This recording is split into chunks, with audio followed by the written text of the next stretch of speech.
నమస్తే, నేను సిరి.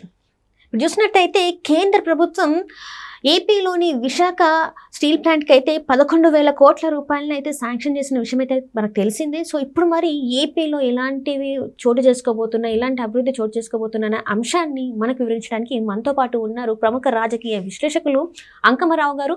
నమస్కారం సార్. నమస్తే అమ్మా. సార్, ఇప్పుడు చూస్తుంటే ఏపీలో స్టీల్ ప్లాంట్ మనకి అది అసలు ఎంతో అంటే చాలామంది దాని గురించి పోరాటం చేశారు. మొన్నటి వరకు కూడా మనం చూసాం ఎంతమంది నిరాహార దీక్ష అట్లా చేశారనేది కూడా. అయితే ఇప్పుడు కేంద్రం నుంచి 11,000 కోట్ల రూపాయలు అయితే శాంక్షన్ అయింది. మరి సో దీని తర్వాత ఎలా ఉండబోతుంది? ఇప్పుడు విశాఖ ఉక్కు ఆంధ్రుల హక్కు అనే నినాదంతో విశాలాంధ్ర అంటే అప్పుడు కలిసి ఉన్నటువంటి తెలంగాణ ఆంధ్రప్రదేశ్ కలిసి ఉన్నప్పుడు కూడా ఇది మాది అనే భావంతో యావత్ తెలుగువారు కూడా దాని మీద మనసు పెట్టి ఉద్యమం చేశారు. కొంతమంది ప్రాణాలు కూడా కోల్పోవడం కూడా జరిగింది. అలా ఎంతోమంది పోరాట ఫలితంగా కొందరి మరణాలని సోపానాలుగా వేసుకొని ఏర్పాటైనటువంటిది విశాఖ ఉక్కు. దాన్ని నష్టాల్లో ఉన్న సందర్భంలో 2003 ప్రాంతంలో అంటే వాజ్పేయి గారు ప్రధానమంత్రిగా ఉన్న సమయంలో దాన్ని ఆ రోజే ప్రైవేట్ పరం చేయాలని చెప్పని భావించడం జరిగింది. అప్పుడు చంద్రబాబు నాయుడు గారు ముఖ్యమంత్రి, భారతీయ జనతా పార్టీ ప్రధానమంత్రి అటల్ బిహారీ వాజ్పేయి గారు ఆయన ఒప్పించేసి దానికి నిధులు విడుదల చేసి మళ్ళీ అది ప్రైవేట్ వ్యక్తుల చేతిలోకి పోకుండా ప్రభుత్వ రంగ సంస్థగానే నడిపే విధంగా దాన్ని ముందు తీసుకెళ్ళడం కూడా జరిగింది చంద్రబాబు నాయుడు గారు. సరే, ఆయన ఓడిపోవడం కూడా జరిగింది. తర్వాత మొన్న వచ్చినటువంటి జగన్మోహన్ రెడ్డి అధికారంలోకి వచ్చిన తర్వాత ఏదో విధంగా దాన్ని అమ్మేయాలని విశ్వ ప్రయత్నం అయితే చేశాడు. ఓ రకంగా అమ్మటం కూడా జరిగింది చెప్పుకోవాలి అంటే. సాంకేతిక కారణాల వల్ల అది ఆలస్యం అవడం కూడా జరిగింది. ఆంధ్ర రాష్ట్ర ప్రజల యొక్క అదృష్టం కూడా అది. ఇప్పుడు తిరిగి మళ్ళీ ముఖ్యమంత్రి అయిన చంద్రబాబు నాయుడు గారు దాన్ని కాపాడే ప్రయత్నం కూడా చేశారు. అంటే యాదృచ్ఛికంగా జరిగిన 2 సంఘటనలు చంద్రబాబు నాయుడు గారు ముఖ్యమంత్రిగా ఉండటం, కేంద్రంలో భారతీయ జనతా పార్టీ పెద్దలే అధికారంలో ఉండడం గమనించుకోవాలి. ఆ రోజు అటల్ బిహారీ వాజ్పేయి గారు, ఈరోజు ప్రధాని మోడీ గారు.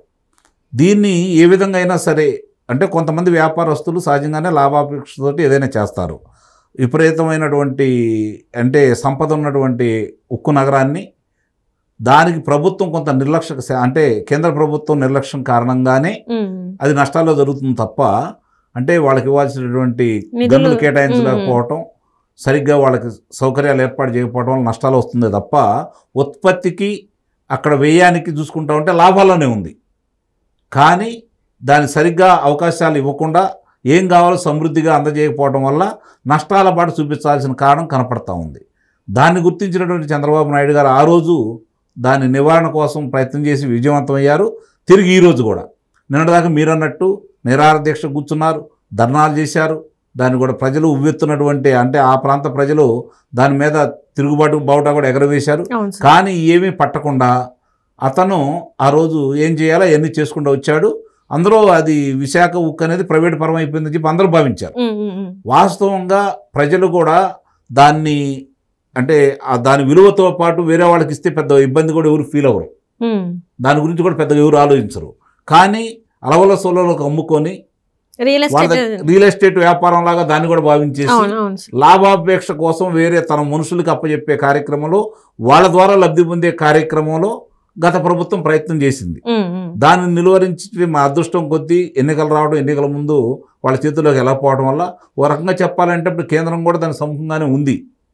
ఇప్పుడు చంద్రబాబు నాయుడు గారు దాని ఆవశ్యకతను వాళ్ళకి చెప్పడమే కాకుండా ఈరోజు ఉత్తరాంధ్రకు సంబంధించి నిన్నగాక మొన్న ప్రధానమంత్రి గారు వచ్చి 2 లక్షల కోట్ల రూపాయల విలువైనటువంటి పనులకి ఆయన కొన్ని పనులు ప్రారంభోత్సవం చేశారు, కొన్ని పనులు శంకుస్థాపన కూడా చేయడం కూడా జరిగింది. ఇవన్నీ కూడా ఉక్కు నగరానికి సంబంధించిన ఆ రోజు చాలామంది ఈ ప్రతిపక్షంలో ఉన్నటువంటి వాళ్ళు విమర్శించడం కూడా జరిగింది. ఏమీ హామీలు పొందలేకపోయారు, అమ్మేస్తున్నారు చంద్రబాబు నాయుడు గారు కేంద్రంతో కలిసి అని చెప్పని నానా యాగి చేశారు. మొన్నటి దాకా వాళ్ళ పత్రికల్లోనూ ప్రసార మాధ్యమంలోనూ పొంకాలుగా వ్యతిరేకమైన వార్తలు రాశారు. మరి ఈరోజు ఏం మాట్లాడాలో అర్థం కావాలి వాళ్ళకి. ఎందుకంటే చంద్రబాబు నాయుడు గారు ఈ విషయం మొన్న ఢిల్లీ వెళ్ళినప్పుడు అక్కడ అంగీకారం తెలిపినా కూడా అధికారికంగా కేంద్రం నుంచి సమాచారం వచ్చిందాకా బయట పెట్టకూడదన్న ఉద్దేశంతో నిన్నటిదాకా ఆయన మాట్లాడలేదు. ఇది ఎప్పుడో జరిగింది. 9వ తారీఖు ముందే ఇది ఒప్పందాలు కూడా జరగడం కూడా అయిపోయింది. ఇంత జరిగిన తర్వాత కూడా ఆయన ఎప్పుడు బయట పెట్టలేదు.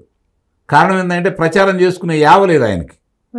చాలామంది గతంలో ప్రభుత్వాలకి మిగిలిన ప్రభుత్వాలు చూసుకుంటా ఉంటే ఇంత చేస్తే ఎంతో చెప్పుకుంటున్నారు. అట్లాంటిది ఈరోజు ఉక్కు నగరాన్ని కాపాడటమే కాకుండా కేంద్రం ఒప్పించేసి దానికి కావాల్సినటువంటి ఆర్థిక ఇబ్బందులు లేకుండా చేయడం కోసం ఇన్ని వేల కోట్ల రూపాయల నిధులు తీసుకురావడం మాత్రం నిజంగా చంద్రబాబు నాయుడు గారు సాధించిన ఘనతగానే మనం చెప్పుకోవచ్చు. ఇట్లాంటివన్నీ ఆయన చేసుకుంటూ వస్తానే ఉన్నాడు. ఇప్పుడు అదే విశాఖపట్నానికి TCS 10,000 మందితోటి ఉద్యోగ కల్పనలో భాగంగా, అలాగే 6 వరుసల రహదారి శ్రీకాకుళం నుంచి విశాఖపట్నం వరకు, నిన్న చూసుకుంటా ఉంటే ఫార్మా రంగం కావచ్చు, ఆ గ్రీన్ ఎనర్జీకి సంబంధించి 1,85,000 కోట్ల రూపాయలతోటి ఆ బృహత్తర ప్రణాళికను తీసుకురావడం కావచ్చు, అలాగే ప్రధానమంత్రి గారి యొక్క PM ఘర్ పథకాన్ని తీసుకొచ్చేసి దానికి సంబంధించినటువంటి 75,021 కోట్ల రూపాయలు నిధులు ఆయన దగ్గర విడుదల చేయడం జరిగితే దాన్ని ఎంతోమంది సద్వినియోగం చేసుకోవట్లేదు. కారణం ఏంటంటే మనం విద్యుత్తు ప్రభుత్వం దగ్గర కొంటున్నాం అంతే కదా, లేదంటే దాన్ని తయారు చేసే సంస్థల దగ్గర నుంచి కొనుక్కుంటున్నాం, అధికంగా చెల్లించుకుంటూ వస్తాను. ఇది ప్రధానమంత్రి గారి ఆలోచన ప్రకారం సొంత ఇంటిదారులు, బయట వాళ్ళతో కూడా సంబంధం లేదు, ఎవరింటి మీద వాళ్ళు సోలార్ ప్లాంట్ పెట్టుకొని మెగావాట్ అంటే ఒక కిలోవాట్ విద్యుత్ కనుక ఉత్పత్తి చేస్తే 30,000 రూపాయలు రాయితీ ఉంది వాళ్ళకి. 2 కిలోల విద్యుత్తు 2 కిలోవాట్లు కనుక విద్యుత్తు కనుక తయారు చేసుకుంటే వాళ్ళకి 60,000 రూపాయలు రాయితీ ఇస్తున్నారు. 3 కిలోలు కనుక చేసుకుంటా ఉంటే వాళ్ళకి 78,000 రాయితీలు ఇస్తున్నారు. రాయితీలు ఇవ్వటమే కాకుండా దానికి అవసరమయ్యే 60,000-70,000 వాళ్ళు పెట్టుకుంటే వాళ్ళు ఉత్పత్తి చేసిన తర్వాత వాళ్ళ ఇంటికి వాళ్ళు వినియోగించుకున్న తర్వాత మిగులు విద్యుత్తుని మళ్ళీ ప్రభుత్వమే కొంటుంది, గమనించుకోవాలి. అంటే వాళ్ళ ఇంట్లోనే ఒక విద్యుత్ ఉత్పత్తి చేసే కర్మాగారాన్ని ఏర్పాటు చేస్తున్నారు. దానివల్ల వాళ్ళు స్వతంత్రంగా విద్యుత్ ఉత్పత్తి చేసేసి వాళ్ళు వినియోగించుకొని రాష్ట్రానికి తక్కువ రేటుతోటి విద్యుత్తుని అందించే కార్యక్రమం కూడా చేపడుతున్నారు. దీనివల్ల ఏమవుతుంది, ప్రకృతికి సంబంధించినంత వరకు బొగ్గు కావచ్చు, జల విద్యుత్ కావచ్చు, వీటి ద్వారా వచ్చే కొన్ని అవాంఛనీయ సంఘటనల్ని నివారించడం కూడా జరుగుతూ ఉంటుంది. ఇన్ని చేసుకుంటా వెళ్ళేదానికి శ్రీకారం చుడుతూ దాని పైలట్ ప్రాజెక్టుగా ముందు కుప్పంలో ప్రారంభించడం కూడా జరిగింది. దీంతోపాటు ఇప్పుడు తీసుకొచ్చిన పరిశ్రమల గురించి మనం చెప్పుకుంటా ఉంటే ఇక దాని గురించి 7 నెలల్లో వాడు సాధించిన ఘనత నిస్సందేహంగా కూడా అభినందనీయం, అందుట్లో అనుమానమే లేదు. ఒక్కొక్క విషయాలు చూసుకుంటా ఉంటే 7 నెలల్లో ఇంత చేసినప్పుడు ఇంకా మిగిలిన 5 సంవత్సరాల్లో 4 సంవత్సరాల 5 నెలల కాలంలో ఎన్ని పరిశ్రమలు కనుక తీసుకొచ్చిన దాంట్లో కనుక లెక్కేసుకుంటా ఉంటే ఇప్పటి వరకు 4 లక్షల కోట్ల పైచిలుకు కనపడతా ఉంది.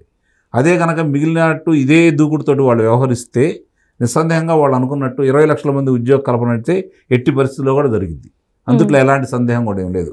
ఇక్కడ గమనించుకోవాల్సిన అంశం ఏంటంటే పాలకుడు గనక చిత్తశుద్ధితోటి నా ప్రజలకు ఉపయోగపడాలి, నా ప్రజలు వాళ్ళ చేతి నిండా పని ఉండాలి, ఆర్థికంగా నిలదొక్కోవాలనే భావంతో కనుక ఆయన ఆలోచించి ముందుకు తీసుకెళ్తే దానికి కేంద్ర సహాయ సహకారం కూడా ఉంటే ఏం జరుగుతుందనే దానికి ప్రత్యక్ష నిదర్శనం ప్రస్తుతం ఆంధ్ర రాష్ట్రంలో జరుగుతున్నటువంటి అభివృద్ధి గురించి ఒకసారి ఆలోచించుకోవాలి.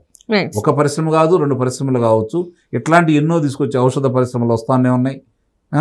ఒక్కొక్క అంశాన్ని కనుక మనం గమనించుకుంటామంటే ముందుగా రహదారుల విస్తరణ కోసం 72,000 కోట్ల రూపాయలు కూడా కేటాయించడం జరిగింది. అలాగే రైల్వే మార్గాలు అనుసంధానం చేస్తూ అమరావతికి అనుసంధానం చేసే దాంట్లో 63,000 కోట్ల రూపాయలు వాళ్ళు కేటాయించడం కూడా జరిగింది. ఇవన్నీ చూసుకుంటా ఉంటే ఈ ప్రభుత్వం సాధించిన ఘనతగానే సాధించాలి. ఎందుకంటే గత ప్రభుత్వం వచ్చేసరికి అమరావతి ప్రాంతంలో ఏర్పాటు చేసిన విశ్వవిద్యాలయాలకి మంచినీరు, రహదారి సౌకర్యం, విద్యుత్ కూడా అందించలేదు. అన్నిటికంటే ప్రతిష్టాత్మకమైనటువంటి ఎయిమ్స్ సంస్థకి సంబంధించి మంచినీరు, భూములు కూడా సరిగ్గా కేటాయించలేదు. మొన్న చంద్రబాబు నాయుడు గారు రంగంలోనే మంచినీరు కేటాయించడంతో పాటు ఇంకా వాళ్ళు విస్తరించుకోవడానికి కావాల్సినటువంటి భూములు కూడా కేటాయిస్తామని చెప్పని ఆ రోజు అక్కడ హామీ ఇవ్వడం కూడా జరిగింది.